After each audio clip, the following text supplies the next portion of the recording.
Ever wondered why we laugh when we find something funny, or why a good joke can make our day? Welcome to the intriguing world of laughter neuroscience. Our journey begins with a simple yet profound question: why do we laugh?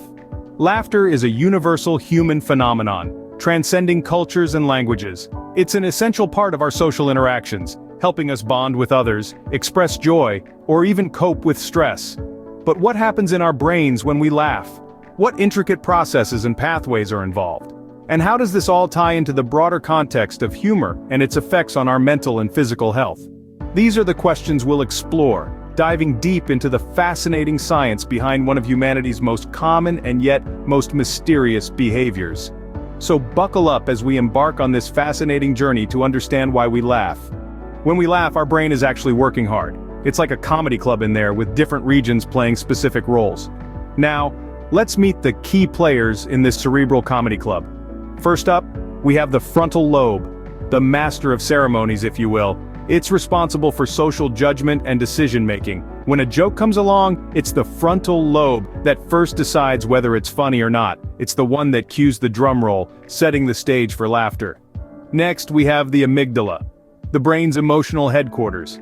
It's like the audience in our comedy club, reacting to the joke delivered by the frontal lobe. If the amygdala finds the joke amusing, it triggers a positive emotional response, contributing to the sensation of mirth we associate with laughter. Then, there's the right hemisphere, the club's uproarious patron who laughs at every joke. It's involved in understanding the punchline, processing the surprise element that makes a joke funny. In fact, the right hemisphere is more involved than its left counterpart when it comes to humor, as it's responsible for interpreting the non-verbal cues and the abstract big-picture view of the joke. But let's not forget about the other regions that play a supporting role. The ventromedial prefrontal cortex assesses the joke's personal relevance, the dorsolateral prefrontal cortex maintains the joke's context, and the anterior cingulate cortex manages the conflict resolution when the punchline breaks our expectations. So, you see, the process of laughter is a complex performance, with different parts of the brain working in harmony to create that joyous sound we all love. Each region plays its part, contributing to the overall experience of humor. It's a meticulously choreographed routine, where timing is everything.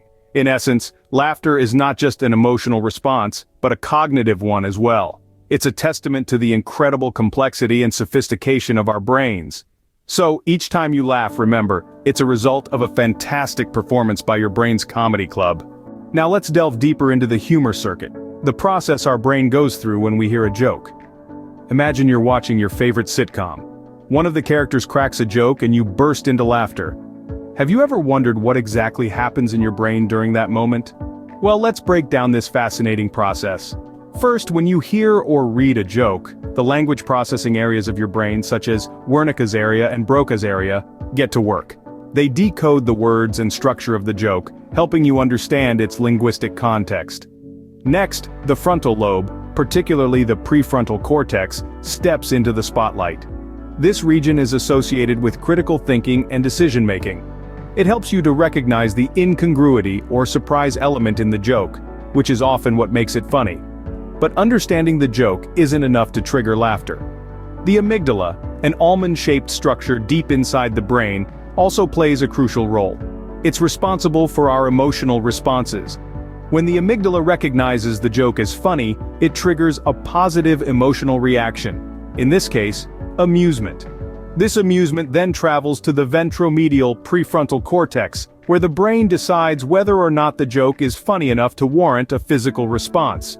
If the joke passes this funniness threshold, the brain sends a signal to the hypothalamus and the motor regions, initiating the physical act of laughter. Finally, the hypothalamus, which controls basic bodily functions, activates the release of endorphins, our body's natural feel-good chemicals. This is why we often feel happier and more relaxed after a good laugh. So, there you have it. The humor circuit is a complex network of brain regions working in harmony to decode a joke, recognize it as funny, and trigger laughter. It's a testament to the incredible processing power of our brains, all happening in a split second. Understanding a joke is no simple feat for the brain. It's a complex process that happens in a split second. Laughter is often called the best medicine, but why is it so good for us? Let's delve into the science behind the healing power of laughter. When you chuckle, giggle, or burst into a belly laugh, your body releases a cocktail of hormones known as endorphins. These little guys are the body's natural feel-good chemicals, and they have a remarkable ability to relieve pain and induce feelings of pleasure or euphoria. In fact, the effect of endorphins has been likened to that of a natural morphine. This is why, after a good laugh, you might notice a sense of calmness or a temporary relief from physical pain. But that's not all. Laughter also plays a significant role in stress relief. When you laugh, your body reduces the production of stress hormones, such as cortisol and adrenaline. This physiological response helps to decrease the feelings of stress and anxiety, promoting relaxation and mental clarity. So, the next time you're feeling a bit overwhelmed, remember that a good laugh could be the perfect antidote. Another fascinating aspect of laughter is its role in social bonding. Laughter is a universal language that transcends borders and cultures. When we laugh with others, it creates a sense of camaraderie and belonging, strengthening social connections. This shared joy serves to increase our sense of trust and cooperation with others. It's no wonder then that families, friends, and even colleagues who laugh together often have stronger and more positive relationships. Beyond the individual benefits, laughter has a ripple effect. It's contagious, spreading joy and positivity in its wake. This communal aspect can create a positive environment, contributing to overall group happiness and well-being. In essence, laughter is like a natural drug, with the power to alleviate pain, reduce stress, and boost mood. It's a testament to the saying that laughter is the best medicine. And the best part? This medicine is free, has no side effects, and is available to all of us at any moment. So, laughter isn't just about fun, it's a powerful tool for well-being. Ever wondered why laughter is a universal human trait? Well, let's look at it from an evolutionary perspective. You see, laughter didn't just appear out of nowhere. It has deep roots in our evolutionary history. Early humans lived in groups, and laughter played a significant role in building social bonds. Picture this: a group of early humans around a fire, sharing stories and laughing together. The laughter would create a sense of belonging, fostering unity and trust within the group. It was a social glue that held communities together.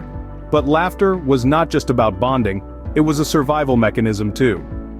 Imagine a scenario where an early human stumbles upon a dangerous animal. A burst of nervous laughter would alert others without the need for words, triggering a collective response to the threat. Laughter was also a form of communication. Before the sophisticated languages we use today, laughter was a means of expressing joy, satisfaction, or amusement. It was a universal language, understood across different tribes and cultures. The fun doesn't stop there. Scientists believe that laughter may have played a role in attracting mates. A hearty laugh could signal a relaxed and confident individual, thereby increasing their appeal. Fast forward to today, and you'll find that laughter still plays similar roles in our lives. It bonds us, helps us navigate social situations, and communicates our emotions. Laughter, thus, has been an integral part of our evolutionary journey. So, what have we discovered on this laughter-filled journey? Well, first and foremost, we have explored the brain's very own comedy club. This is a special network of regions that light up when we are exposed to humor. It's like a stand-up show happening right inside our heads, with different parts of the brain playing the roles of the comedian, the audience, and even the critic. Next, we ventured into the intriguing world of the humor circuit. This intricate system in our brain deciphers humor, figures out the punchline, and triggers the physical act of laughter. It's a fascinating process, and one that's central to our experience of fun and joy. We also took a deep dive into the laughter drug. Laughter, as it turns out, is a natural mood booster. It releases feel-good chemicals in our brain, reduces stress, and even strengthens our immune system. The old saying that laughter is the best medicine? Science seems to agree. And finally, we traced back the evolutionary significance of laughter. Laughter, we learned, is not a recent invention. It has been with us for millions of years, playing a crucial role in social bonding and communication among our ancestors. Next time you share a hearty laugh, remember, it's not just a simple act, but a complex, wonderful process orchestrated by your brain.